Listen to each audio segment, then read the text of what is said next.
Adelante. Buenos días a todas y a todos. Gracias, Lupita. Buenos días a todas y a todos.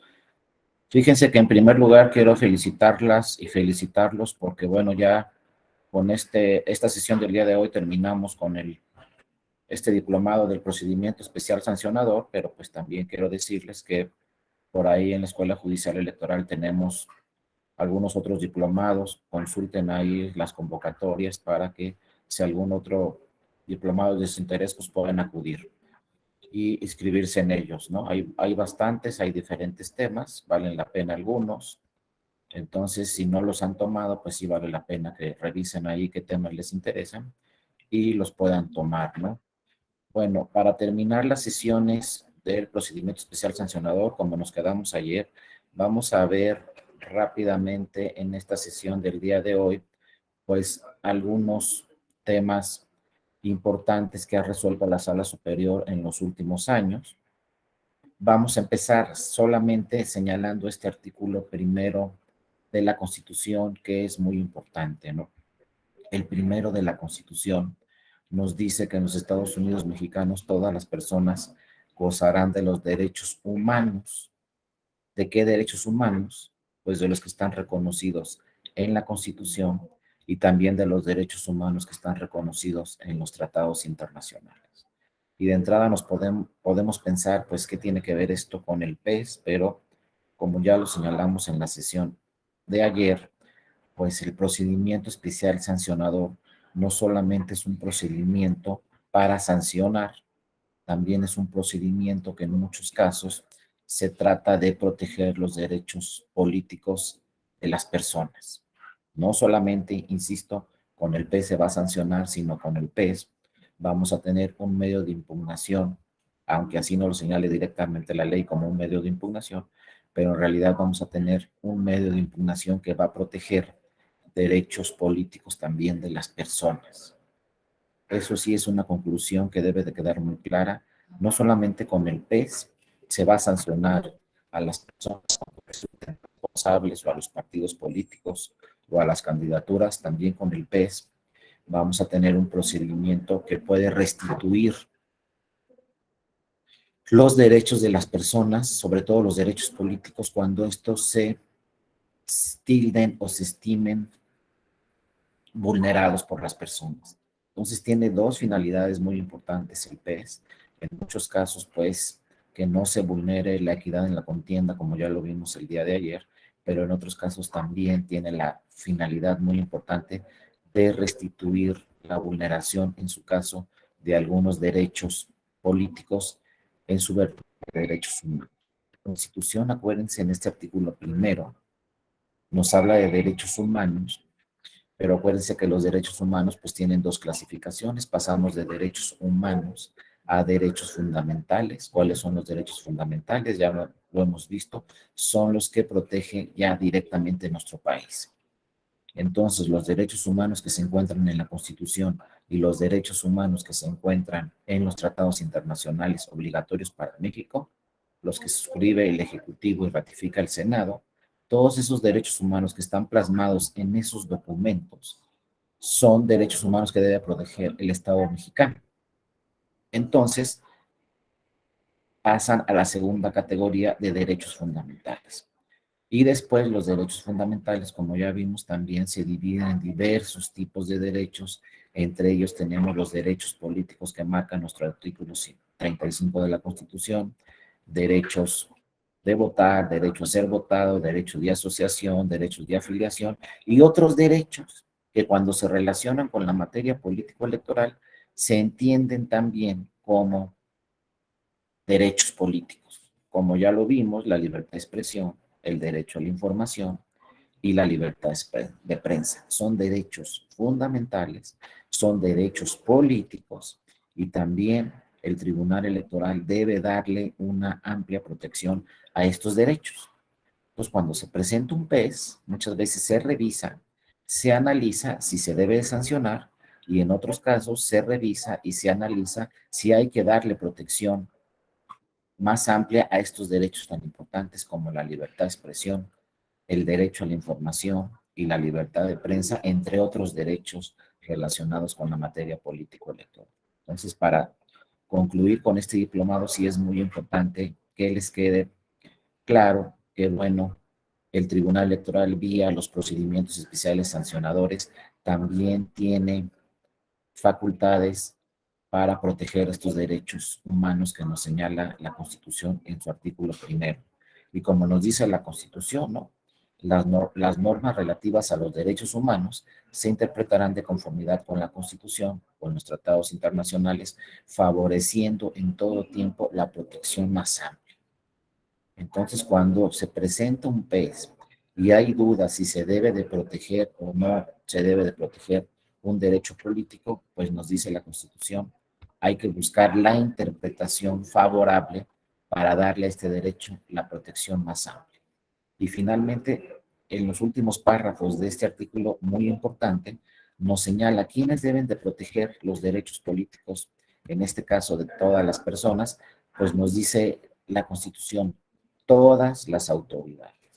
Es decir, no estamos hablando de la Suprema Corte de Justicia, no estamos hablando solamente del Tribunal Electoral, del Poder Judicial de la Federación, estamos hablando de todas las autoridades.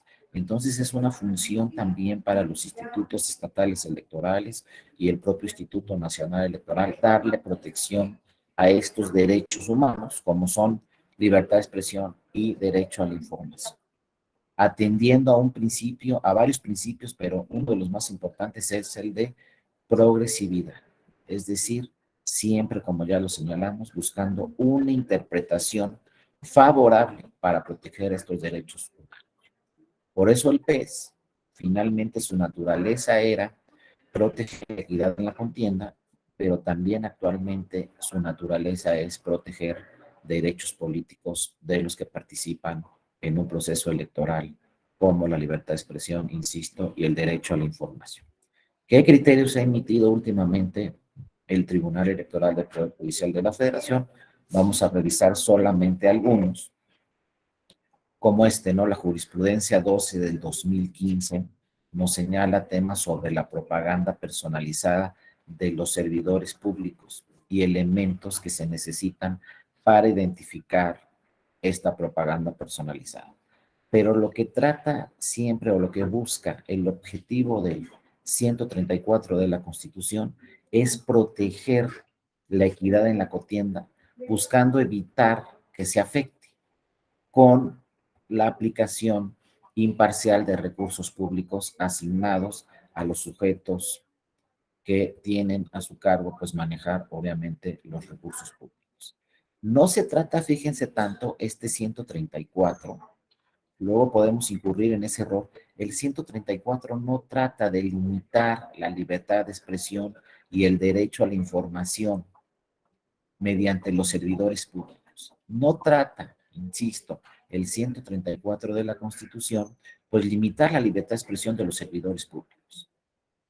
En realidad lo que busca el 134 de la Constitución es que se apliquen, que no se apliquen recursos públicos en las campañas.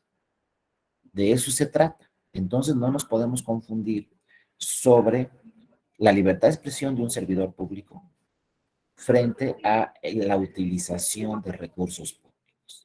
Lo que busca este 134 constitucional es que no lleguen recursos públicos a las campañas. Porque si llegan recursos públicos a las campañas, entonces ahí se puede afectar directamente el principio constitucional de equidad en la contienda, se puede afectar toda la elección y como ya lo hemos analizado, en un momento dado hasta se puede anular la elección. Pero, insisto, no tiene que ver directamente con la libertad de expresión y tampoco tiene que ver directamente con el derecho a la información. Por eso, cuando se expresa un servidor público, hay que revisar exactamente cuáles son esas expresiones y si están afectando el principio de equidad en la contienda. Sobre todo, insisto, si hay recursos públicos de por medio en las precampañas o en las campañas. Si no hay recursos públicos, habrá que revisar el tema, qué es lo que está expresando ese servidor público en un momento dado.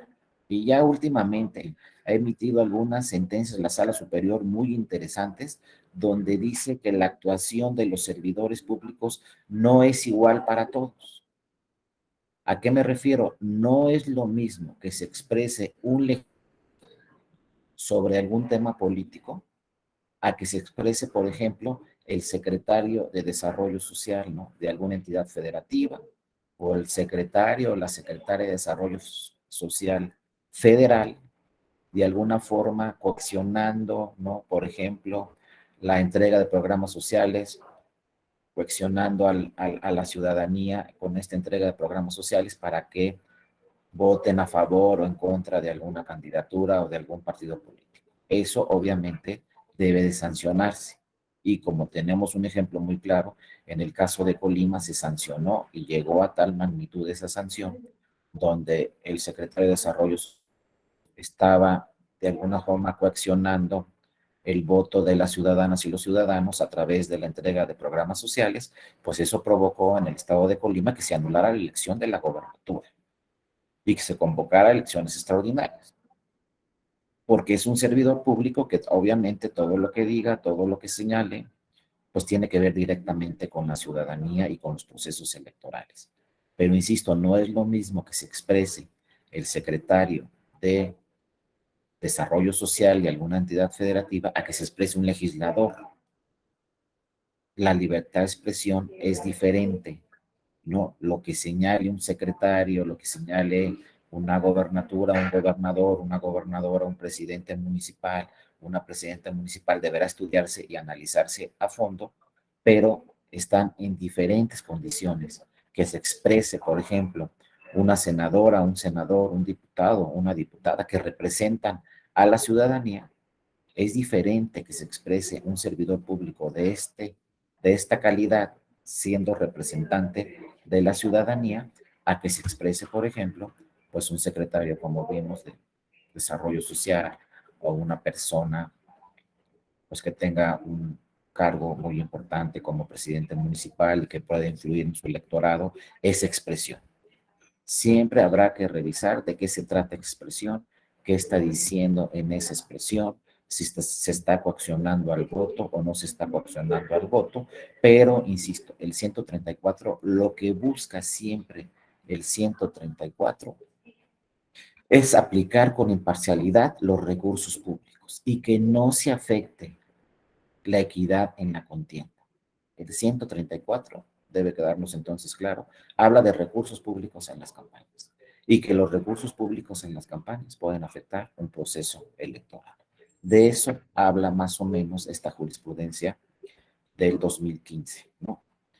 También en este sentido nos dice la jurisprudencia que para que se identifique propaganda personalizada debemos de revisar tres elementos: el personal, ¿no? ¿Qué es lo que se está diciendo? ¿Cuáles son las voces? ¿Cuáles son las imágenes? ¿Cuáles son los símbolos que hagan plenamente identificable al servidor público? Y como les decía, en las últimas sentencias del 2021 se habla también de qué servidor público se trata. Porque, insisto, no es lo mismo un secretario de Desarrollo Social a un legislador, ¿no? Dentro de un Congreso o dentro de la Cámara de Diputadas y Diputados o dentro del Senado de la República. Entonces hay que ver personalmente de quién se trata, cuáles son sus voces, imágenes y símbolos. Para también identificar una propaganda personalizada hay que revisar también el objetivo. El objetivo impone el análisis del contenido del mensaje a través del medio de comunicación social. ¿De qué se trata? ¿Qué dice el mensaje? ¿Cuál es su contenido? ¿Y vía qué medio de comunicación social se está transmitiendo? Para determinar si de manera efectiva revela un ejercicio de promoción personalizada susceptible de actualizar una infracción constitucional. Y el tercer punto que hay que revisar para saber si es propaganda personalizada y si está afectando la contienda electoral, hay que ver también el tema temporal.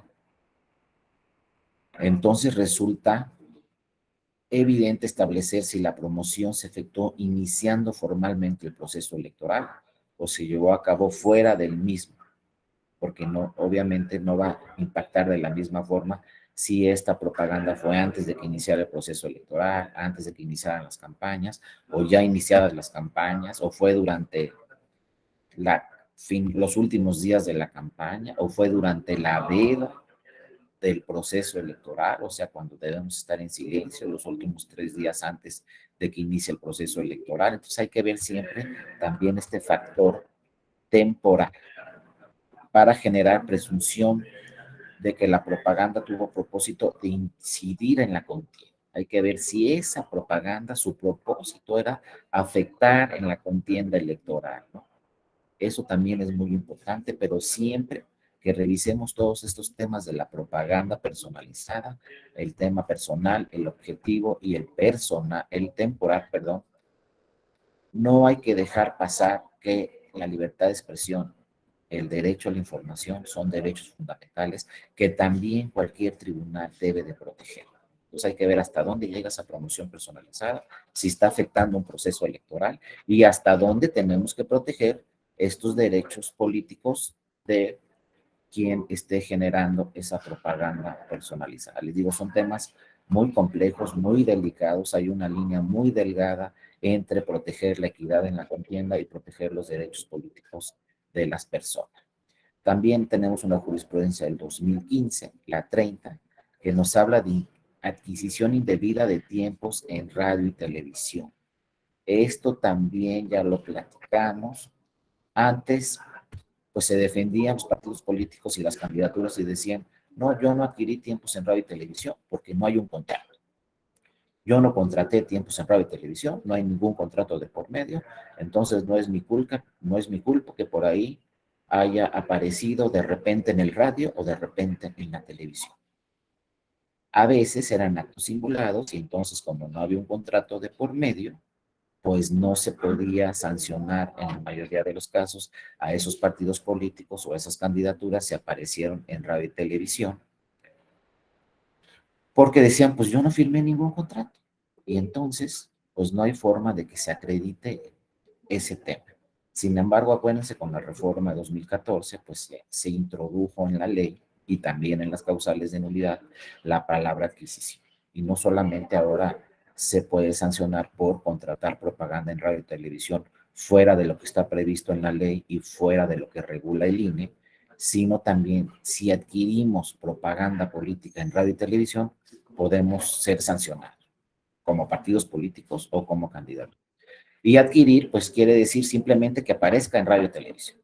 No necesitamos un contrato de por medio y yo puedo aparecer en cualquier momento en radio y televisión y a lo mejor el INE me dice, no, esto no está autorizado por mí como por la autoridad administrativa, que soy yo el INE, no está autorizado. Y entonces pueden llegar ahí las sanciones sin que exista contrato de por medio. ¿Cómo se va a acreditar si se adquirió tiempos en radio y televisión fuera de lo previsto por el INE y por la ley? Pues simplemente, como ya lo hemos señalado también, con los testigos de grabación, el INE monitorea todo lo que aparece en radio y televisión, el INE lo tiene ahí monitoreado las 24 horas, entonces, pues simplemente con un testigo de grabación que le solicitemos como autoridad al INE, el INE nos va a mandar ese testigo de grabación y en ese testigo de grabación pues va a salir ahí si apareció un partido político, si aparece una candidatura, si apareció un aspirante en algún anuncio en radio y televisión donde se pueda acreditar que adquirió tiempo de radio y televisión que no estaban autorizados por el INE y también esto puede generalizar, obviamente, puede provocar alguna sanción. Entonces la palabra adquisición toma una importancia para estos temas de los procedimientos especiales sancionadores. Como nos dice la jurisprudencia, adquisición indebida de tiempos en radio y televisión y los elementos necesarios para que se genere o se acredite la sanción. Entre otros casos, nos dice la jurisprudencia que la propaganda político-electoral se coloca en inmuebles en los que se desarrolla un evento público, pues a lo mejor ahí no hay ningún problema. El problema es que esa propaganda que se generalizó en un evento público, pues estuvo visible durante su transmisión en televisión. Es decir, algo que no pensábamos que iba a salir en televisión, pues de repente se transmitió en televisión. Llegaron ahí una televisora y transmitió ese evento público. Entonces, al transmitir la televisora ese evento público, puede incurrirse en infracción de adquirir tiempos en radio y televisión no previstos por la ley y obviamente no autorizados por el INE, y tendremos entonces elementos suficientes para que se acredite la infracción. Entonces hay que tener mucho cuidado porque de repente podemos aparecer ahí en la televisión, podemos aparecer ahí en una entrevista, nos pueden escuchar por ahí en una entrevista de radio. Y esto también va para el tema, ¿no? De otros medios de comunicación, como ya lo analizamos en la sesión anterior. Otra jurisprudencia muy importante son los actos anticipados de campaña, donde se nos dice los constituye la propaganda difundida durante la precampaña que no esté dirigida a los militantes. Acuérdense que cuando estamos en precampaña, toda la propaganda que manejemos en la precampaña debe estar dirigida solamente a los militantes, porque es un procedimiento de selección interna. No tiene nada que ver con la ciudadanía en general. Los aspirantes que quieren ser y son precandidatos y se registran como precandidatos, bueno, en sus precampañas solamente se pueden dirigir a su militancia. El problema viene aquí cuando esos discursos, esa propaganda ya no está dirigida solamente a su militancia. Ahí también puede acreditarse alguna infracción. Habrá que ver los casos en particular, habrá que ver cada caso en particular y en qué casos, pues, puede acreditarse una infracción.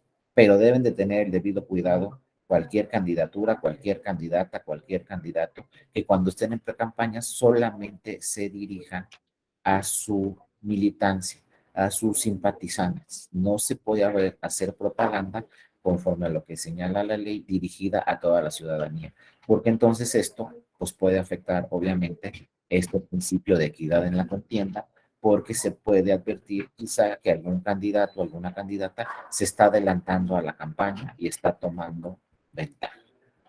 Insisto, no hay reglas particulares, hay que ver siempre en cada caso qué sucedió. Hay que analizar el caso concreto. Acuérdense que los procedimientos especiales sancionadores son siempre muy particulares y hay que revisar el caso concreto. Muchas veces pensamos, ya llegó un pez muy parecido al otro. Pues pueden ser muy parecidos, pero a lo mejor las resoluciones son muy diferentes, porque de entrada se parecen, pero siempre los expedientes que se integran pueden tener elementos muy distintos, como son los hechos, como son los agravios, y sobre todo un elemento muy importante son las pruebas. A lo mejor un pez tiene determinadas pruebas y otro pez que parece igual no tiene esas mismas pruebas. Entonces, las resoluciones pueden ser distintas, aunque aparentemente parezca el mismo tema. Siempre hay que revisar cada caso concreto, hay que revisar muy bien los hechos, los agravios de la denuncia, la investigación que hizo la autoridad administrativa y las pruebas que se encuentren dentro del expediente para resolver. Por eso no hay una receta para resolver los procedimientos especiales sancionadores. Hay que ver uno por uno en individual y hay que revisarlos, como ya lo hemos analizado anteriormente. Y luego, bueno, también viene a partir de 2016 estos temas muy importantes de los medios electrónicos. Ya lo vimos ayer, cualquier medio de comunicación debe ser revisado cuando se presentan en prensa. Y entonces, pues los medios electrónicos también son medios de comunicación y también tienen que ser revisados porque, bueno, también pueden afectar la contienda electoral. También pueden afectar diversos principios constitucionales y pueden afectar de un modo muy importante que se afecte toda una elección y se tenga que anular toda una elección. Actualmente ya han señalado algunos especialistas en este tipo de medios electrónicos que, bueno, en muchas partes del mundo y quizá en México también, ya vía estos medios electrónicos, vía internet, vía redes sociales, se puede ganar una elección. Los partidos políticos ya tienen muy claro que hacer campaña vía medios electrónicos, vía redes sociales, pues muchas veces tienen mucho éxito estas campañas porque vía redes sociales se puede ganar una elección. Cada vez tienen más impacto las redes sociales. Inclusive ya hay estudios que señalan que ya la ciudadanía en general revisa más las redes sociales que lo que sucede en radio y televisión. Pero además, radio y televisión va de la mano con las redes sociales, porque si algo se dice en radio o si algo se dice en televisión, Posteriormente lo vamos a ver en redes sociales. O al revés, si sucede algún acontecimiento, muchas veces primero lo vemos en redes sociales y luego lo vemos o lo escuchamos en radio y televisión. Pues van de la mano. Entonces, los medios de comunicación que son las redes sociales también se tienen que revisar a fondo y se tienen que regular en una próxima reforma electoral de una forma más clara y más concreta este tema de las redes sociales. Pero ojo, las redes sociales de entrada deben ser abiertas. En una campaña debe existir una debida información. Eso es lo que se llama nuestro derecho de información. Entonces, para restringir alguna propaganda que se encuentre en redes sociales, pues tenemos que revisar el tema en concreto, porque, insisto, está de por medio nuestra libertad de expresión y está de por medio el derecho a la información que toda la ciudadanía tenemos. Entonces, habrá que ver en qué casos muy particulares se debe de regular este tema de redes sociales, pero por lo general deben ser abiertas y proteger nuestros derechos fundamentales como son la libertad de expresión y el derecho a la información. Entonces no se trata de que apareció algo en redes sociales e inmediatamente hay que sancionar, ¿no? Hay que ver el caso concreto de qué propaganda política se trata y sobre todo, como ha dicho la Sala Superior, si fue espontánea esa publicación en redes sociales o si no, está, o si no fue espontánea, ¿no? Eso es fundamental, ese es el punto central. Ver si lo que se publicó en redes sociales fue de una forma espontánea o no fue. Quizá hay ahí recursos económicos de por medio, quizá se pagó ahí por alguien para que se transmita esa propaganda política. Entonces ahí sí habrá que revisar el tema en lo particular y habrá que ver si hay recursos económicos en esa propaganda política, e inclusive si hay recursos públicos, que es muy importante revisarlo en esa propaganda en redes sociales, o si hay recursos también de procedencia ilícita en esa propaganda que se está transmitiendo en redes sociales. Habrá que revisar siempre, insisto, los casos concretos, pero como lo hemos visto durante todo este diplomado, no solamente se trata de sancionar o no, también se trata, y es un tema muy importante, la protección de los derechos fundamentales, en este caso los derechos políticos de todas las personas, de las candidaturas, etcétera, de todos los que participan en un proceso electoral. Y vean aquí lo que nos dice esta jurisprudencia de 2016, libertad de expresión, presunción de espontaneidad de la difusión de los mensajes de redes sociales. Entonces dice aquí muy claramente la Sala Superior, de entrada se presume que todo lo que se publica en redes sociales es espontáneo. Si no es espontáneo, habrá que hacer la investigación a fondo, quizá habrá que dictar medidas cautelares y luego habrá que sancionar a los que resulten responsables. Pero si no es espontáneo, porque de entrada se considera, se presume que todo lo publicado en redes sociales es espontáneo y no se tiene por qué restringir. Vean, esto ya lo viene diciendo la Sala Superior desde el 2016, ¿no? También aquí esta jurisprudencia nos dice libertad de expresión en redes sociales, enfoque que debe de adoptarse al analizar las medidas que pueden impactarla. Y aquí nos dice, ¿no? La jurisprudencia, las redes sociales son un medio que posibilita un ejercicio más democrático, abierto, plural y expansivo de la libertad de expresión. Vean cómo trata aquí la Sala Superior y busca siempre como objetivo proteger este derecho fundamental que es la libertad de expresión, lo que provoca que la postura que se adopte en torno a cualquier medida que pueda impactarlas debe estar orientada en principio a salvaguardar la libre y genuina interacción entre los usuarios. Es decir, busca siempre la Sala Superior proteger el principio, proteger el derecho humano de la libertad de expresión en redes sociales, como un derecho humano, como nos dice aquí, que es la libertad de expresión, por lo cual resulta indispensable remover potenciales limitaciones sobre el involucramiento cívico y político de la ciudadanía a través de Internet. Entonces, en pocas palabras, aquí nos dice la Sala Superior, de entrada hay que proteger la libertad de expresión de todos los que se manifiestan en las redes sociales. Eso es importantísimo. Y se presume, insisto, que todo lo que suceda en redes sociales de entrada es lícito, y de entrada se debe de proteger. Hay una presunción de que todo es espontáneo. Entonces, para sancionar y para restringir de alguna forma la libertad de expresión en redes sociales, pues tenemos que tener las pruebas evidentes para que de alguna forma se acredite que es una infracción y que debe de restringirse esa libertad de expresión, como puede ser, por ejemplo, que se introduzcan recursos públicos o recursos de procedencia ilícita para transmitir alguna propaganda política en estas redes sociales. De no ser así, debe ser espontáneo, debe ser abierto y se presume que es ejercicio de la libertad de expresión. Entonces, aquí el sentido de la Sala Superior ya desde el 2016 es proteger la libertad de expresión vía redes sociales. También en este mismo 2016 señaló la Sala Superior libertad de expresión no protege la imputación de delitos cuando con ellos se calumnia a las personas. Aquí sí hay una limitante muy clara, la calumnia.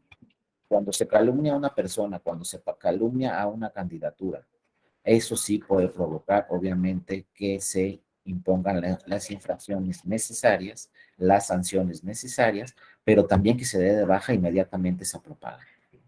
Aquí deben de aplicarse de forma inmediata las medidas cautelares si se advierte que alguna propaganda puede ser motivo de calumnia hacia una candidatura o hacia alguna persona, porque claro que se puede afectar la equidad en la contienda. Entonces, en la mayoría de los casos de calumnia, de entrada, lo más sano será dictar medidas cautelares y ya después hacer la investigación a fondo y revisar si efectivamente es calumnia y se encuadra y se acredita esta calumnia o no, pero para que no afecte el proceso electoral y para que no afecte la equidad en la contienda, de entrada la figura de las medidas cautelares será muy importante si hay elementos indiciarios que nos puedan llevar a que efectivamente se está tratando de una calumnia. Ojo, cuando se trata de calumnia, sí es muy clara la ley y dice quien tiene que presentar la queja es el afectado directamente.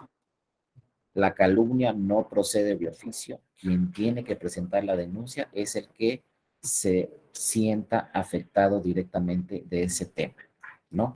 La parte afectada será quien tendrá que promover necesariamente el procedimiento especial sancionador. Y luego también en el 2015, pues llegaron casos muy importantes de personas famosas que empezaron a publicar temas en redes sociales, temas en Twitter, ¿no? Sobre todo en época de reflexión o de veda. Y bueno, aquí se estimó que las personas famosas no son sujetos obligados de la norma que establece la veda electoral. Es decir, si hay veda electoral, esta veda electoral aplica directamente para partidos políticos y candidaturas. Y de entrada se entiende que lo que se publica en redes sociales en la época de veda, aunque sean personas famosas, es de alguna forma espontáneo. Si no es espontáneo, entonces deberá demostrarse con pruebas que esta publicación por personas famosas o esta propaganda por personas famosas en redes sociales no es espontánea. Si se acredita entonces que esta no es espontánea, entonces sí pueden acreditarse diversas sanciones. Pero necesariamente, insisto, se tiene que acreditar que no fue espontánea esta publicación en redes sociales por parte de las personas famosas, incluyendo en la época de reflexión o de veda. Acuérdense que por lo general la época de veda, de silencio, es para los partidos políticos y para las candidaturas. 3 días antes de la elección no se pueden expresar, no pueden hacer propaganda política, directamente las candidaturas y los partidos políticos.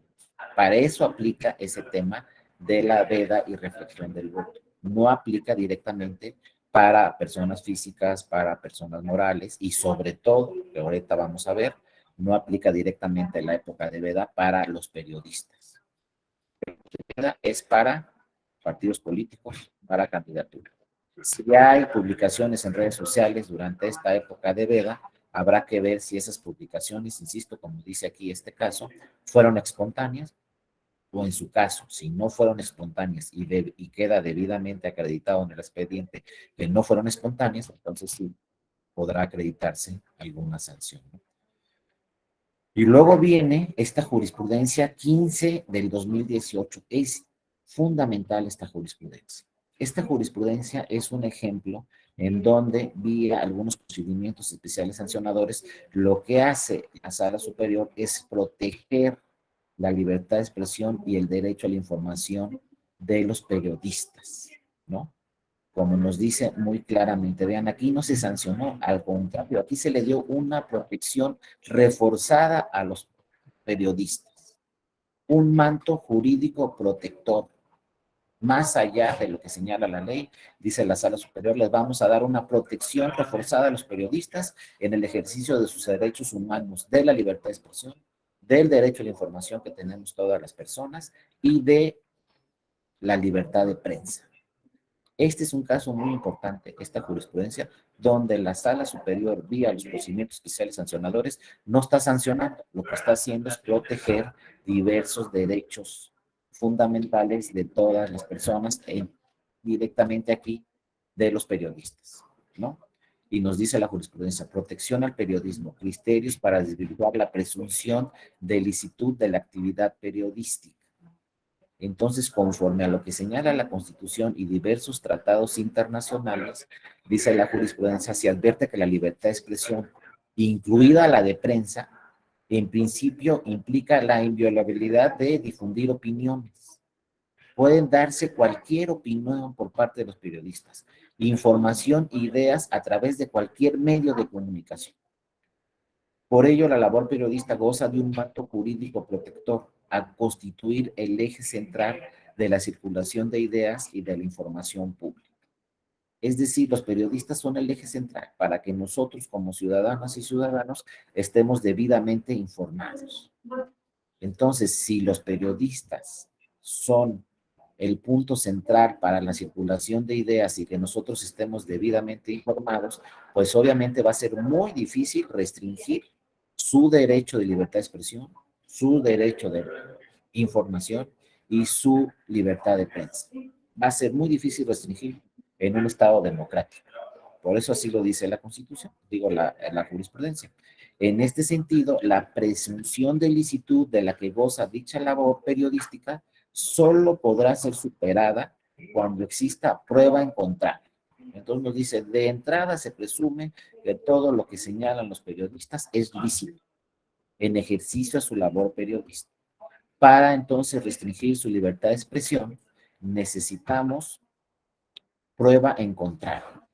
Como dice, ¿no?, la propia jurisprudencia, todo se presume lícito y la labor periodística solo podrá ser superada cuando exista prueba en contrario, donde se señale, ¿no?, hay alguna infracción. Y ante la duda, la autoridad electoral debe optar por aquella interpretación de la norma que sea más favorable a la protección de la labor periodística. Esto va íntimamente relacionado, como lo vemos ahí, con el artículo primero que ya vimos de la Constitución, el sexto y el séptimo. Siempre el tribunal deberá de darle, o la autoridad electoral, administrativa o jurisdiccional, deberá de darle una protección amplia a las personas, pero sobre todo a la labor periodística. En caso de duda, inclusive dice la jurisprudencia, habrá que proteger la labor periodística. Solo que tengamos una prueba en contrario y que sea evidente para, en su caso, restringir o sancionar de alguna forma la labor periodística. Pero va a ser muy difícil, porque esta jurisprudencia nos dice, vamos a darle una protección reforzada a la labor periodística. Insisto, esta jurisprudencia es un ejemplo en donde no solo los procedimientos especiales sancionadores son procedimientos para sancionar, también son procedimientos para restaurar o para fortalecer la protección de los derechos humanos como libertad de expresión, libertad de prensa y derecho a la información. Aquí vía esta jurisprudencia que se emitió en el 2018, pues ya conocen esta jurisprudencia muy bien los periodistas y ya saben que hay un manto protector hacia su labor periodística. Hay una protección reforzada para su labor periodística durante todas las campañas. Aquí también incluso posteriormente emitió una sentencia a la Sala Superior donde también señala que en época de veda no se va a restringir la labor periodística. La época de veda ahí es para que estén en silencio los partidos políticos y las candidaturas, pero no los periodistas, ¿no? No es posible que si la elección es el domingo, pues el sábado no puedan expresarse los periodistas. Claro que se pueden expresar, aunque sea época de veda, aunque sea un día antes de la elección, la labor periodística no se puede restringir. En época de veda también ya lo ha señalado en otros casos, así la Sala Suprema. Y como les digo, pues hay una protección reforzada de la labor periodística, de los periodistas, vía cualquier medio de comunicación. Porque acuérdense que la labor periodística se realiza vía radio, vía televisión y también vía redes sociales. Entonces, hay una protección mediante cualquier medio de comunicación para los periodistas. Los programas sociales, como ya vimos en el 2019, bueno, también se emite esta jurisprudencia donde dice programas sociales. Sus beneficios no pueden ser entregados en eventos masivos o en modalidades que afecten el principio de la equidad. Entonces, no podemos abusar de la entrega de los medios sociales, de los programas sociales, no podemos abusar entonces, insisto, de estos programas sociales para que se realicen en una forma pública y en eventos masivos. Así lo dice la jurisprudencia, ¿no? En principio, no existe el deber específico de suspender la entrega de los beneficios de los programas sociales durante las campañas. Obviamente los programas sociales son fundamentales para la ciudadanía y no se pueden suspender tampoco durante las campañas. Debido a su finalidad, sin embargo, atendiendo a los principios de imparcialidad, equidad y neutralidad, que deben observarse en cualquier proceso electoral, los beneficios de los programas sociales no pueden ser entregados, nos dice la Sala Superior, en eventos masivos o en modalidades que afecten el principio de equidad en la contienda.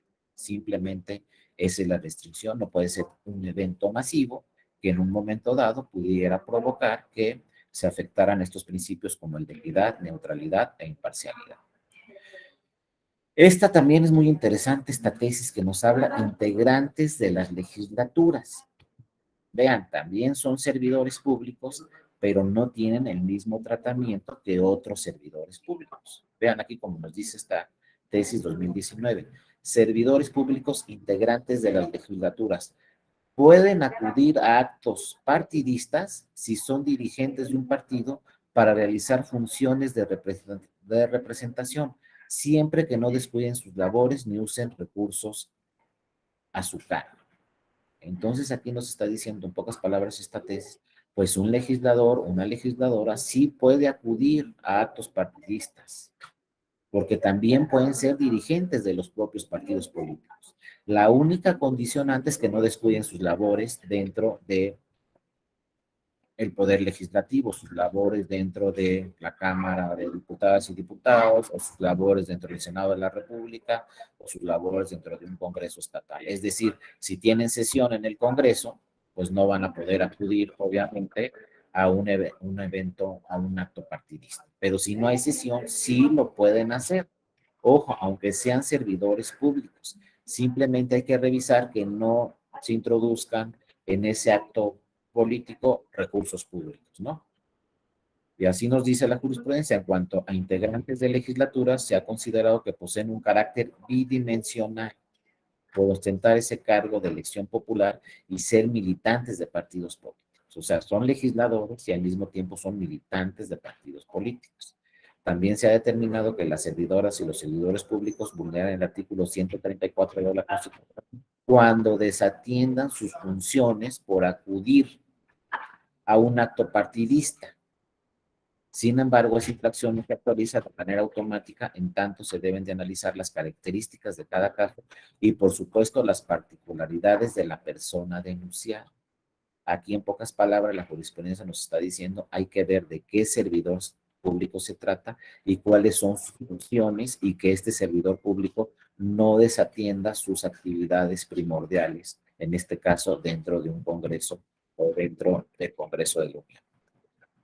Dice también la jurisprudencia, en este sentido se considera que no se actualiza la infracción cuando una legisladora o un legislador es también dirigente o representante de un partido político y acude a un acto partidista para ejercer o desempeñar sus funciones de representación.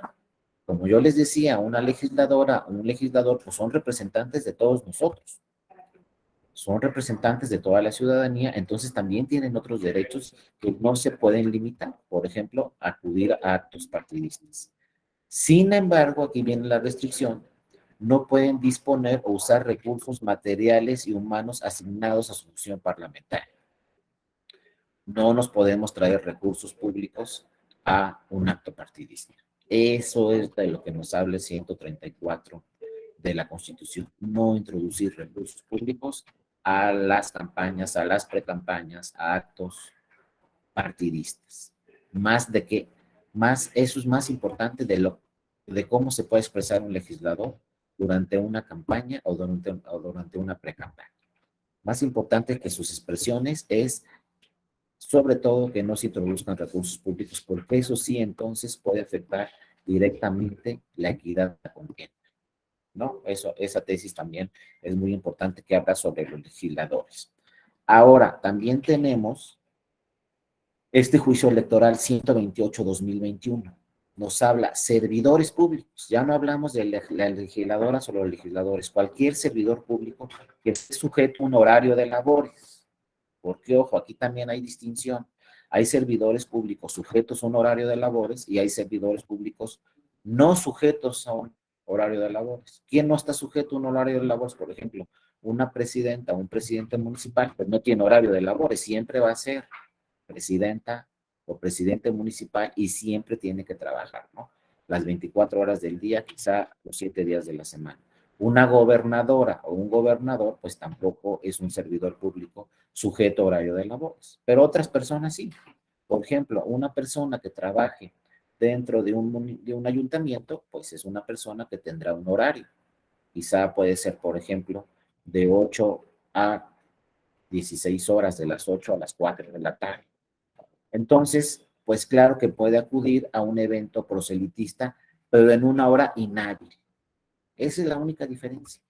Si soy servidor público, bueno, cumplo con mi horario de trabajo y luego después puedo acudir a un evento proselitista, pero no durante mi horario de trabajo.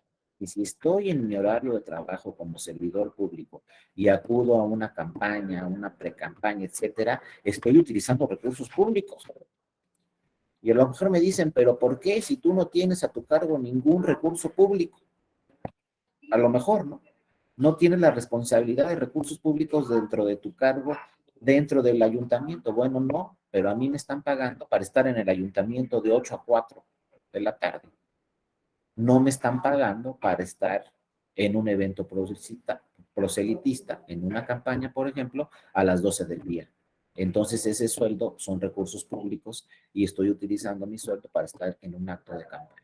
Entonces se están introduciendo recursos públicos a la campaña. Fíjense, así de sencillo. Acuérdense, ya lo vimos, los recursos públicos no solamente es dinero, los recursos públicos es mi horario de trabajo por el cual tengo que cumplir, los recursos públicos es el auto del ayuntamiento, los recursos públicos es si tengo un celular y me lo paga el ayuntamiento, esos son recursos públicos, la gasolina del auto, todo tiene que ver muchas veces con recursos públicos.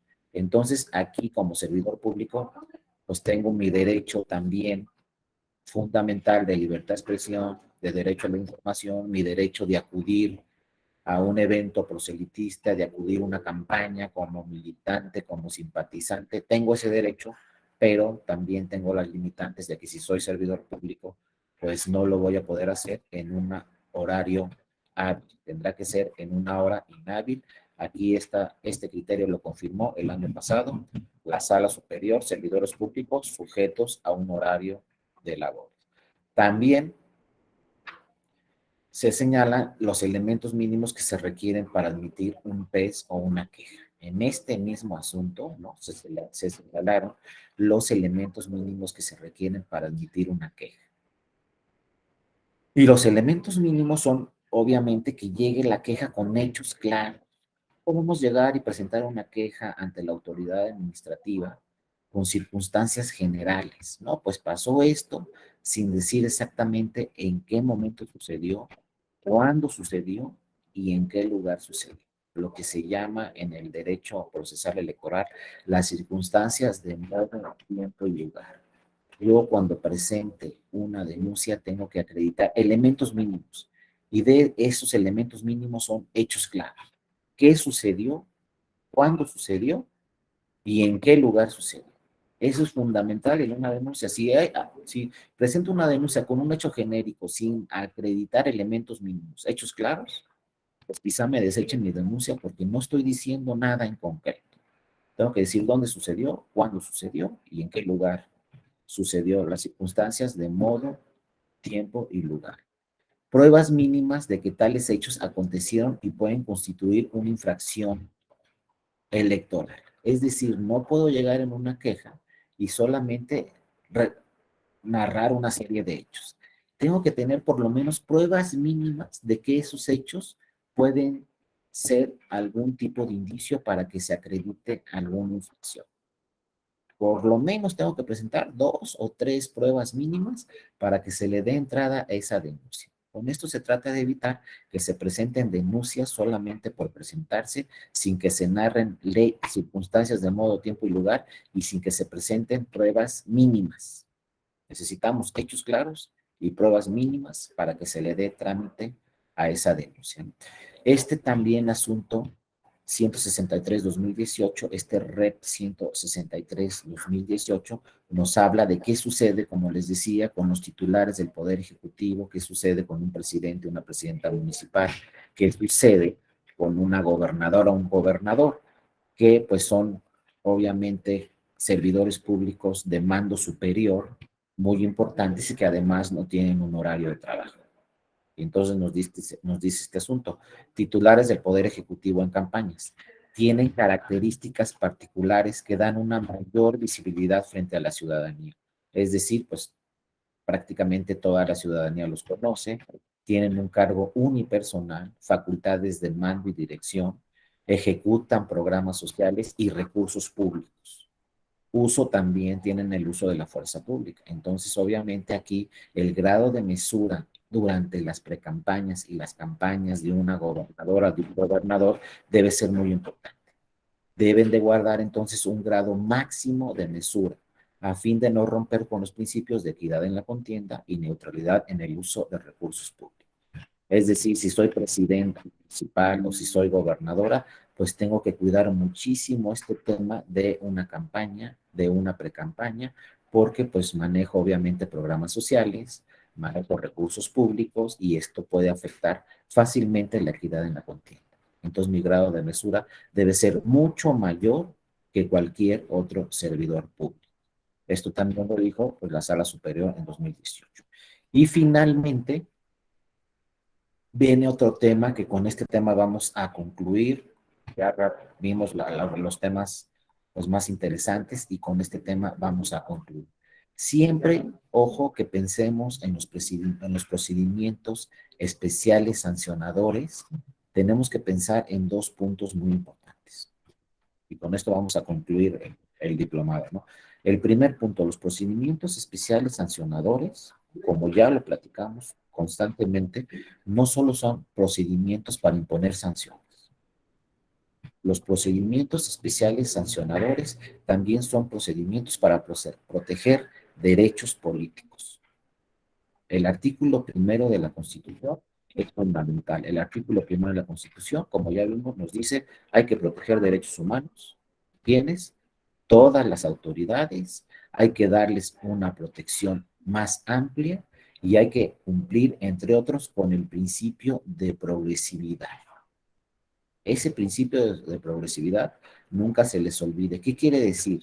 Que cuando tengamos duda si protegemos un derecho humano o, en su caso, aplicamos una sanción y restringimos ese derecho humano, cuando exista la duda, nos dice la Constitución, ojo, no nos lo dice la ley, nos dice la Constitución, tu autoridad, ya sea administrativa o jurisdiccional, cuando tengas esa duda sin poner una sanción o proteger el derecho humano, tienes que buscar la interpretación que proteja el derecho humano, no la interpretación que restrinja el derecho humano y que se emita una sanción. Vean cómo el artículo primero de la Constitución habla, sí deben existir procedimientos especiales sancionadores, pero también debe haber una debida protección de los derechos humanos de las personas, de los partidos, de las candidaturas. Entonces, siempre que tengamos la duda, nos los está diciendo la Constitución, y no solamente a la autoridad jurisdiccional, sino a la autoridad administrativa. Siempre que tengamos la duda, nos dice la Constitución, haz una interpretación para proteger ese derecho humano.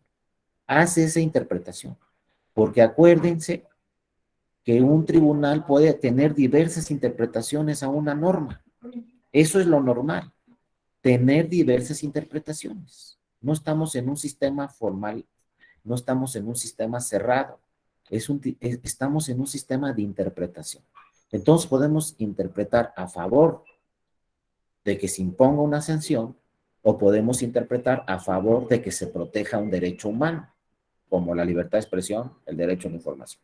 Siempre que tengamos esa duda para resolver un procedimiento especial sancionador, tenemos que buscar la interpretación que proteja ese derecho humano, como lo dice el primero de la Constitución a partir del 2011.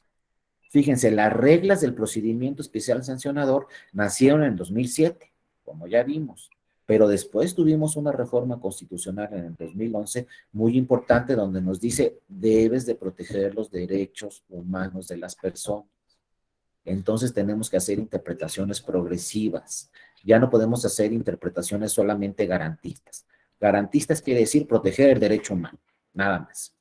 Progresista quiere decir busca la interpretación favorable que proteja ese derecho humano. Entonces seguramente van a llegar muchas quejas a los tribunales donde tengamos la duda, hoy aquí protejo el derecho humano o aquí lo restringo y sanciono.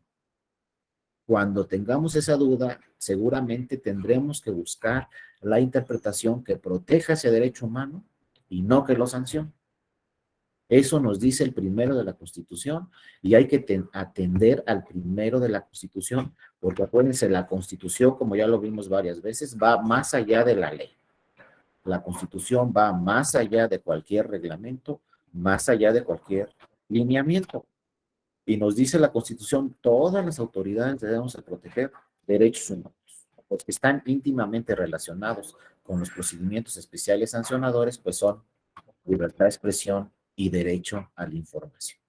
Entonces, ojo, el PES también es un procedimiento para, en su caso, darle la protección debida y necesaria a los derechos fundamentales durante los procesos electorales. Sin embargo, también en la Constitución, el artículo 41 de la Constitución nos habla directamente de otro tema muy importante, que el Poder Legislativo tenía esta gran preocupación, ¿no? ¿Cuál era la gran preocupación en la reforma de 2014 del Poder Legislativo? Sobre todo, entre otras cosas, como lo dice el 134 de la Constitución y como lo dice este 41 de la Constitución, la gran preocupación en la reforma electoral del 2014 fue que no entraran recursos públicos o de procedencia ilícita a las campañas. Por eso en el 2014 se plasmaron a nivel constitucional también tres causales de nulidad, que por ahí les paso el mensaje, pues los que no todavía no hayan cursado el diplomado en nulidades, pues vale la pena revisar ya a fondo las causales de nulidad que tenemos actualmente en ese diplomado de nulidades que también obviamente es en forma virtual y se pueden inscribir en la próxima convocatoria. Pero vamos, rápidamente lo vamos a ver aquí como una parte también muy importante de los procedimientos especiales sancionadores, porque como ya vimos, un procedimiento especial sancionador también puede tener efectos de que sea una prueba preconstituida para posteriormente se pueda anular una elección. Es decir, vía los procedimientos especiales sancionadores se pueden ir acreditando determinadas circunstancias que sucedieron durante la campaña y que esas circunstancias posteriormente pueden provocar que se anule una elección. Muchas veces cuando llega una demanda al tribunal y se dice, quiero que se anule esta elección, ¿saben qué ofrecen los partidos como pruebas? Diferentes procedimientos especiales sancionados. Muchas veces las pruebas para que se anule una elección pueden ser los procedimientos especiales sancionadores. Por eso, en una primera etapa se presenta el PES y en una segunda etapa se solicita vía juicios de inconformidad que se anule la elección. Entonces van íntimamente relacionados los procedimientos especiales sancionadores con las causales de nulidad. Y les digo, la intención del Poder Legislativo en el 2014 era que no llegaran recursos públicos a las campañas. Por eso la reforma al 134 de la Constitución sobre los servidores públicos y los recursos públicos, y por eso la reforma a estas causales de nulidad. Estas causales de nulidad se plasmaron en la Constitución por primera vez. Siempre se había hablado de causales de nulidad, pero no a nivel constitucional. En el 2014 se plasman en la Constitución. ¿Para qué se plasman en la Constitución en el 2014? Pues para que aplique para todas las elecciones. Como es una norma constitucional, pues se va a aplicar para todas las elecciones. Lo que posteriormente se realizó es que ya las entidades federativas, al advertir que era una norma constitucional, pues plasmaron también estas causales de nulidad en sus normas estatales. Ya en todos los estados también, en sus legislaciones electorales en los estados, en la Ciudad de México, se habla también de estas causales de nulidad. Y vean lo que dice, ¿no? Rápidamente las vamos a analizar. La ley establecerá un sistema de nulidades de las elecciones federales o locales por violaciones graves, dolosas y determinantes. Acuérdense que en las causales de nulidad, para que se actualice y se anule una elección, debe acreditarse que la irregularidad fue determinante. Por ejemplo, llegaron recursos públicos a la campaña, pero esto afectó el resultado final de la elección. Se tiene que acreditar que con esos recursos públicos que llegaron a la campaña, se afectó el resultado final de la elección, para que sea determinante y entonces se anule una elección. ¿Cuáles son las tres nuevas causales de nulidad? Vean cómo va íntimamente relacionado este tema con los temas de los procedimientos especiales sancionadores, con el tema del 134 de la Constitución, porque nos dice la primera causal de nulidad: se exceda el gasto de campaña en un 5% del monto total autorizado. Aquí nos está diciendo la causal de nulidad: si en una campaña un partido político o una candidata o un candidato gasta más del 5% de lo que se le autorizó, hay que ver por qué gastó más del 5%, de dónde llegó ese dinero que rebasó el tope, pero si rebasas más de un 5% al autorizado, se va a anular la elección. Y vean cómo fue muy enfático aquí el Poder Legislativo y dijo: no me voy a ir muy alto, simple y sencillamente el 5% que te gastes de más. No dice que te hayas gastado el 20%, no dice que te hayas gastado el 40%, dice solamente que hayas gastado más de un 5% para que de alguna forma pueda configurarse esta causal de nulidad. Aquí nos dice Mauricio de los Santos: ¿cómo se valoran estas causales de nulidad a la luz del principio de la determinancia electoral? Ese es el tema central. Muchas gracias por tu participación. Ese es el tema central en las causales de nulidad, la determinancia. Entonces aquí habrá que valorar estos puntos que nos señalan las causales de nulidad. Primero, para que sea determinante, te tienes que gastar más del 5%. Y ahorita lo vamos a fijar este tema de la determinancia. Muchas gracias por tu participación. Dos, otra causal de nulidad. Ya rebasaste el 5, bueno, luego vamos a ver si es determinante. Ahorita lo vamos a explicar. Dos, se compre o se adquiera cobertura informativa en tiempos en radio o televisión. A ti, Mauricio. Vean, esta causal de nulidad se aprobó en febrero del 2014 y decía la causal de nulidad: se compre cobertura informativa o tiempos en radio y televisión. Y entonces después se cuestionó y dijo: pues vamos a estar en el mismo problema. Para que se acredite que se compró cobertura informativa o tiempos en radio y televisión, necesitamos un contrato. Entonces, ¿qué creen que pasó? En mayo de ese 2014 se volvió a reformar la Constitución y entonces sí, afortunadamente se le agregó la palabra se compre o se adquiera. Al tener, como ya lo vimos, la palabra adquiera, ya no necesitamos un contrato para que se acredite la compra en cobertura informativa o en tiempos en radio y televisión. Simplemente, como ya lo vimos, si yo aparezco en radio, o en televisión, puede ser que estoy adquiriendo cobertura informativa o tiempos en radio y televisión no autorizados por la ley. Y eso puede provocar también que se anule la elección. Y vean cómo nos dice la causal, no nos dice cuánto tiempo estuviste en radio o en televisión. Cualquier tiempo puede afectar el proceso electoral y puede afectar la elección y se tendrá que anular la elección. Ahora, aquí es muy importante otro tema. ¿Cuál es la diferencia entre cobertura informativa y tiempos en radio y televisión? No es lo mismo. Tiempos en radio y televisión son los anuncios en los que podemos salir en radio y televisión. Pero obviamente todos tenemos la prohibición de contratar tiempos en radio y televisión. Nadie, ni los ciudadanos, las personas físicas, las personas morales, nadie puede contratar tiempos en radio y televisión, mucho menos un partido político o una candidatura, ¿no? Ya ni hablemos de ese punto. Entonces, si de repente yo aparezco en un anuncio y soy candidato o candidata, o soy partido político, puede actualizarse, además de un procedimiento especial sancionador, puede actualizarse esta causal de nulidad. Y es muy fácil saber si aparecí en un anuncio en radio o televisión. ¿Cómo es muy fácil? Porque el INE monitorea todo lo que aparece en radio y televisión. Ahí está la prueba, evidente, ¿no? Que aparecí en radio y televisión, con lo que tiene monitoreado el Instituto Nacional Electoral. Eso es un testigo de grabación y también ya lo dijo la Sala Superior. Los testigos de grabación tienen valor probatorio pleno. El testigo de grabación que mande en línea al tribunal se tendrá como cierto que yo aparecí ahí en un anuncio y eso puede provocar inclusive que se anule la elección. Esos son tiempos en radio y televisión. Ahora viene un tema más complejo y más delicado, la cobertura informativa, que también puede provocar que se promueva un procedimiento especial sancionador o que se anule la elección por cobertura informativa fuera de lo previsto en la ley. ¿Qué quiere decir cobertura informativa? Eso no es un anuncio ya en radio y televisión. Cobertura informativa es que me invitaron a un noticiero y me estuvieron ahí entrevistando.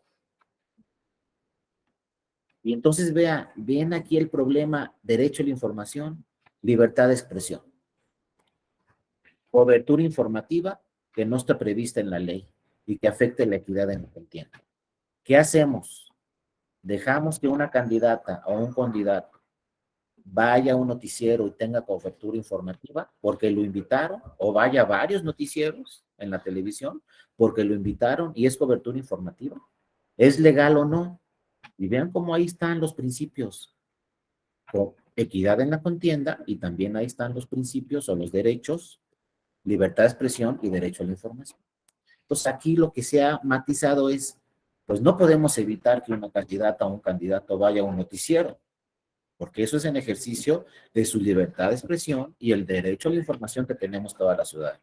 No lo podemos evitar, pero para que no se afecte la equidad en la contienda, entonces, por ejemplo, si un noticiero de las 10 de la noche en el canal tal de la televisión invita a un candidato y lo entrevista 5 minutos, pues ese mismo noticiero va a tener que invitar a los demás candidatos de esa elección y entrevistarlos también 5 minutos, para que no se afecte la equidad en la contienda.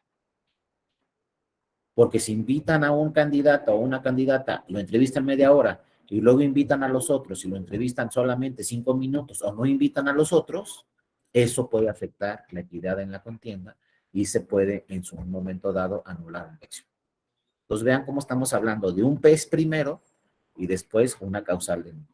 Pero ojo, cobertura informativa es la cobertura que nos dan los medios de comunicación a las candidaturas o los partidos políticos. Y tiempos en radio y televisión, pues son los anuncios en los que va a aparecer por ahí quizá alguna candidatura, algún partido político que no autorizó el INE. Porque si son tiempos en radio y televisión que autorizó el INE, pues entonces ahí sí no hay ningún problema y no se podría actualizar esta causal de nulidad. Luego viene la tercera causal de nulidad. Vean cómo todo tiene que ver con lo mismo, ¿no? Con recursos públicos, con tiempos en radio y televisión que no tengan por ahí de por medio recursos públicos, ¿no? O con los gastos que realiza un partido político durante las campañas. La tercera causal de nulidad es se reciban o utilicen recursos de procedencia ilícita o recursos públicos en las campañas. Los recursos públicos ya los hemos platicado, ¿qué son recursos públicos? cuando se utilizan recursos públicos y, por ejemplo, si una gobernadora o gobernador utiliza recursos públicos para promover a una candidatura o a un partido político, esto puede provocar en un momento dado que se anule una elección. Ya sucedió y lo podríamos ver en algún otro curso de nulidades, pero ya sucedió, por ejemplo, en el estado de Aguascalientes se anuló una elección de diputaciones federales en el 2015. ¿Por qué se anuló? Porque, entre otras cosas, ahí hubo una inequidad en la contienda, el día de la jornada electoral, se utilizaron recursos públicos, el gobernador se pronunció a favor de un determinado partido político, acompañó a algunos candidatos a votar en su casilla, en fin. Todo esto provocó que se anulara una elección de diputaciones federales y también este tema de los recursos públicos pues ha provocado que se anulen otras elecciones. También tenemos de procedencia ilícita. ¿Cuáles son los recursos de procedencia ilícita? Pues todos aquellos que no están acreditados ante Hacienda, acreditados ante las autoridades de gobierno, donde no se puede justificar este dinero de dónde salió. No hay justificación, no sabemos de dónde salió, entonces es un recurso de procedencia ilícita y por lo tanto, si entró a la campaña, ese recurso puede provocar que se anule la elección. Y vean cómo es abierta la causal de nulidad. No nos dice cuánto dinero, no nos dice si entró 10 pesos, 20 pesos de procedencia ilícita, 100 pesos, nos dice simple y sencillamente. Si se advierte en una campaña recursos de procedencia ilícita o recursos públicos, esto también puede provocar que se anule la elección. Al analizar estas causales de nulidad, nos damos cuenta claramente que los procedimientos especiales sancionadores pueden ser pruebas preconstituidas para que se anule una elección. Porque en la investigación que se haga para revisar y en el análisis que se haga de las pruebas para saber si se anula o no una elección, pueden ser muy útiles los procedimientos especiales sancionadores. A lo mejor se presentó una o varias quejas porque se utilizaron recursos públicos en una campaña, pues todas esas quejas van a servir después para saber si se anula o no una elección por recursos públicos. Entonces van íntimamente ligados. Ojo, presentar una queja puede provocar posteriormente que se anule la elección. Por eso también lo deben tener muy claro esto los partidos políticos, porque luego en las campañas presentan una queja, 2 quejas, 3 quejas, 4 quejas, 5 quejas durante la campaña y ¿qué creen que pasa? Luego ganan la elección. Y ojo, esas quejas ya quedaron ahí. No nos podemos desistir de esas quejas. ¿Quién va a utilizar esas quejas? El que quedó en segundo lugar. ¿Y quién presentó esas quejas? A lo mejor el que ganó, porque no sabía que iba a ganar, presentó esas quejas y posteriormente gana la elección. Entonces hay que tener mucho cuidado, no hay que impugnar por impugnar, no hay que presentar quejas por presentarlas, deben de estar, como nos dice el tribunal, la sala superior, debemos especificar muy bien los hechos y debemos tener pruebas mínimas. Pero ojo, cualquier queja puede ser una prueba preconstituida para que posteriormente se anule una elección. Entonces, bueno, además de que se tienen que presentar estos 3 supuestos para que se anule una elección, como nos dijo el compañero atinadamente, debe acreditarse la determinancia. Y la determinancia es un tema sumamente complejo, porque la determinancia no es que se acrediten irregularidades graves. Puede haber irregularidades graves en un proceso electoral.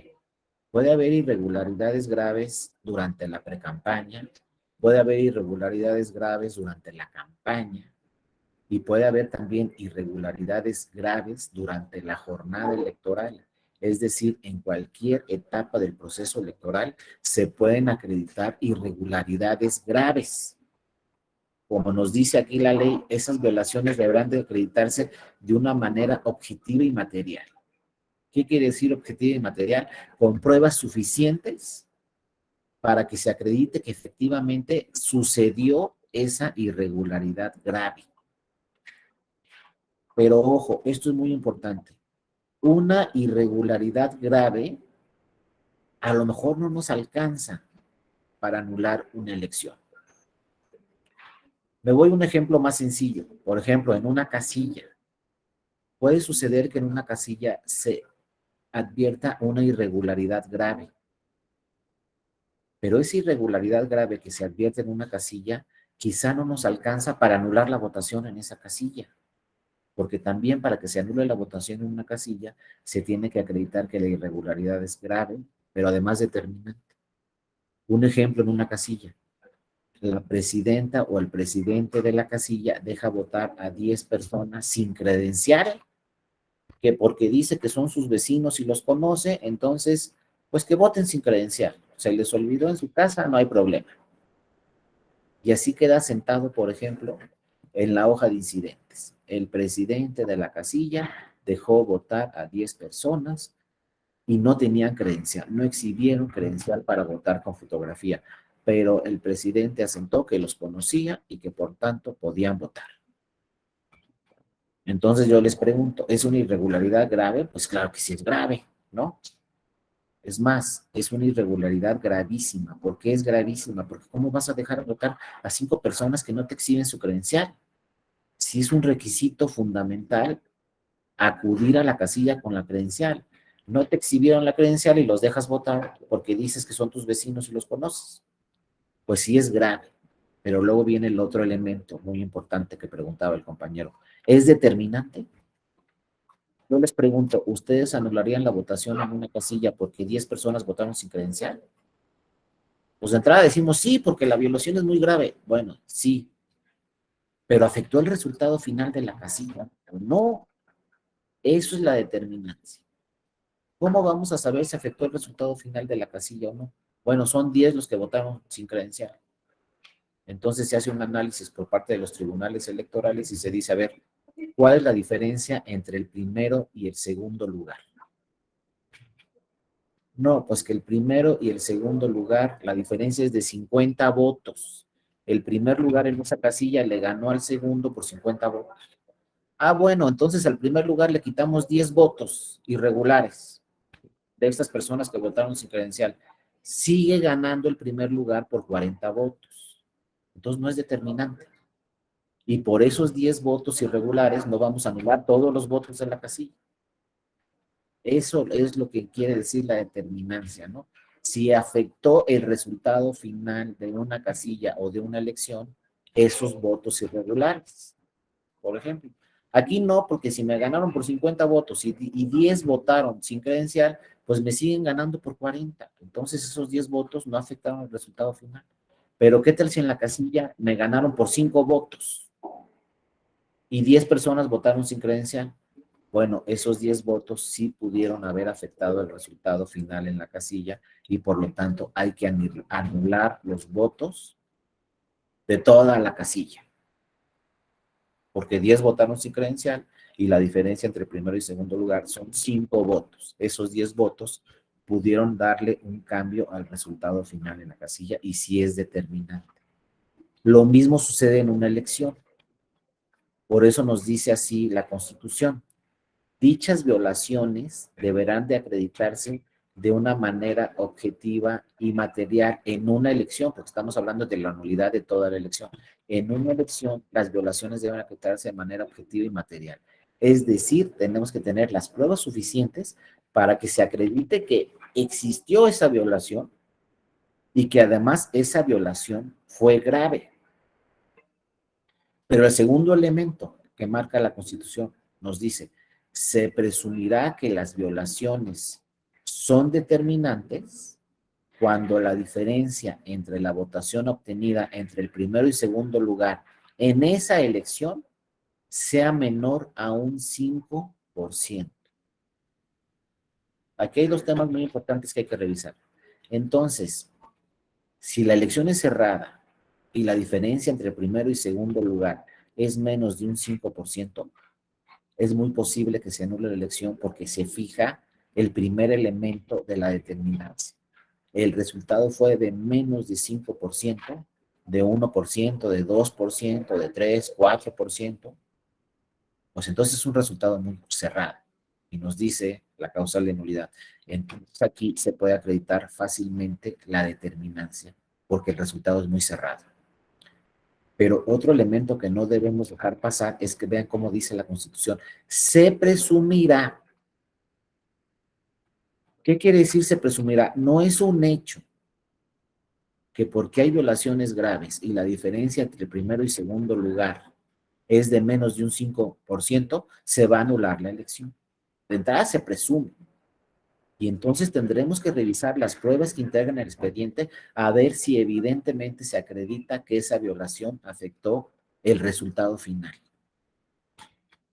Porque quizá hay una irregularidad grave, quizá el resultado fue de menos de un 5%, pero a lo mejor no es determinante, ¿no? Porque a lo mejor ese 5%, la diferencia fue en esa, por ejemplo, en esa elección, la diferencia fue de un 2%, pero un 2%, si es una elección de diputaciones federales o el Senado de la República, a lo mejor un 2% podemos estar hablando, por ejemplo, de 5,000 votos. Y yo tengo una irregularidad grave en ese proceso electoral donde puedo acreditar que se afectaron 1,000 votos nada más. Entonces no va a ser determinante. Aunque la diferencia sea menor a un 5%, yo voy a ver ahí en ese caso, pues que la diferencia de votos entre primero y segundo lugar fueron 5,000 votos y mi irregularidad grave solamente son 1,000 votos. Entonces no me va a alcanzar para anular la elección, porque solamente se afectaron 1,000 votos y la diferencia entre primero y segundo lugar es de 5,000 votos, a pesar de que es menos del 5%.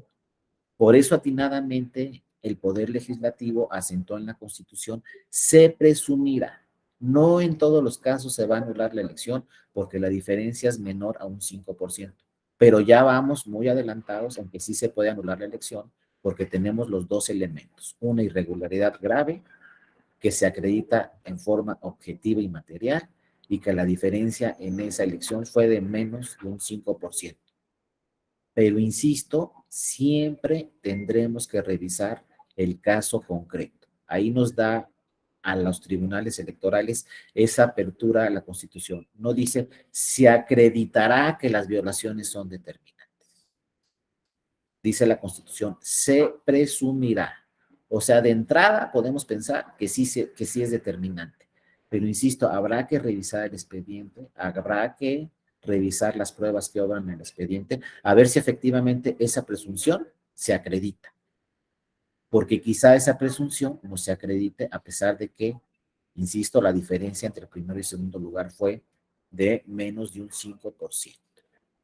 Pero esto que les estoy platicando de las nulidades, insisto, va completamente ligado con los procedimientos especiales sancionadores. Nada más que son dos etapas diferentes. Durante las campañas se presentan los procedimientos especiales sancionadores. Después de las campañas, después de la jornada electoral, entonces se presentan los juicios de inconformidad en los cuales se puede solicitar que se anule la elección, pero quedan ahí como pruebas preconstituidas todos los procedimientos especiales sancionadores donde se puede acreditar, por ejemplo, que se utilizaron recursos públicos en una campaña. Y si se acredita en un procedimiento especial sancionador que se utilizaron recursos públicos en una campaña, pues eso nos va a servir en un momento dado para impugnar la elección. Que se anule o no, hay que revisar este tema de la determinancia. Hay que revisar qué tan grave fue la irregularidad, cuál fue la diferencia entre el primero y segundo lugar, qué pruebas se encuentran en el expediente y si esto que se presume puede acreditarse o solamente queda en una presunción y no puede acreditarse y por lo tanto no se puede anular la elección. Y finalmente este último párrafo nos dice, en caso de nulidad de la elección, se convocará a una elección extraordinaria, como todas y todos sabemos. Sin embargo, no podrá participar la persona sancionada. Aquí se refiere a la Constitución y nos dice, mira, si se anula una elección, el candidato o la candidata ganadora ya no va a poder participar en la elección extraordinaria. Entonces, la sanción directa viene para el candidato o la candidata, porque el partido que ganó sí va a poder participar en la elección extraordinaria. Pero el candidato o la candidata que ganó y se anuló la elección, nos dice claramente la Constitución, ya no va a poder participar en la elección extraordinaria. Entonces aquí el que viene con una sanción mayor no es tanto el partido, porque el partido va a poder volver a participar en la elección extraordinaria y quizá gane la elección extraordinaria, como ha sucedido en varias ocasiones. Pero quien no va a poder participar en la extraordinaria es la candidata o el candidato. Por eso es muy importante que siempre una candidata o un candidato revise todos estos temas de radio y televisión, de recursos públicos, de recursos de procedencia ilícita, de que en su fiscalización no vaya a aparecer por ahí que rebasó más del 5% de los topes de gastos de campaña, porque el que está directamente afectado siempre será la candidata o el candidato, más allá del partido político, que sí va a poder participar en una elección extraordinaria. Bueno, compañeras y compañeros, con esto terminamos la sesión del día de hoy. La verdad me dio mucho gusto contar con su presencia en este diplomado del procedimiento especial sancionador. Les agradezco mucho a todas y a todos mucho su atención. Recuerden que si alguien solicita esta presentación, con todo gusto está a sus órdenes. Pueden escribirme aquí a mi correo electrónico dario.mora@te.gov.mx. También ahí está mi Twitter a sus órdenes. Cualquier tema que les interesara en materia electoral o algún tema que les interese sobre la Escuela Judicial Electoral, ahí estamos en esta dirección a sus órdenes. También insisto, si alguien quiere esta presentación, se la podemos hacer llegar. Escríbanme a mi correo electrónico y yo con todo gusto les contesto enviándoles esta presentación. No sé si alguno tuviera alguna duda, quisiera participar para finalizar con este diplomado. Por ahí alguien que quiera participar. Si no, pues les agradezco a todos mucho su atención, a todas y a todos, y les dejo ahí, ¿no? Este tema de que revisen qué otras convocatorias hay, revisen qué otros diplomados hay en materia electoral. Tenemos una gama muy amplia de diversos temas relacionados con la materia electoral. Estén pendientes ahí de las convocatorias y bueno, seguramente nos vamos a encontrar en algún otro diplomado o en alguna otra plática, ya sea presencial o virtual. Por lo pronto les agradezco a todas y a todos mucho su atención. Estamos aquí a sus órdenes en la Escuela Judicial Electoral, ahí en mi dirección. Muchas gracias a todas y a todos por su atención. También le agradezco mucho a Lupita que nos siguió en la presentación de este tema. Insisto, estamos ahí a sus órdenes y escríbanme si necesitan esta presentación y con todo gusto se las hago llegar. Muchas gracias Berenice, Maricruz, Edgar, Citlali, Carlos, Jorge, Susana, María, Estela. No alcanzo a ver a todos, pero les agradezco mucho de verdad su atención y estamos aquí a sus órdenes. Gracias Jessica también por estar muy atenta en estos cursos. Profesor, muchas gracias. A todos y a todos. Gracias, Mauricio, también por tu participación. Y estamos aquí atentos. Antonio, pues ya nos conocemos y estamos ahí a la orden aquí en la Escuela Judicial, ¿no? Muchas gracias por todas tus participaciones. También gracias, Alma. Aquí nos seguiremos viendo en diversos cursos de la Escuela Judicial Electoral. Gracias, Jorge, que estén muy bien. Gracias. Muchas gracias, profesor. Buenas tardes. Gracias, hasta luego. Gracias, maestro. Muchas gracias. Hasta luego. Hasta luego. Muchas gracias, Alma. Gracias, Lupita, por acompañarme.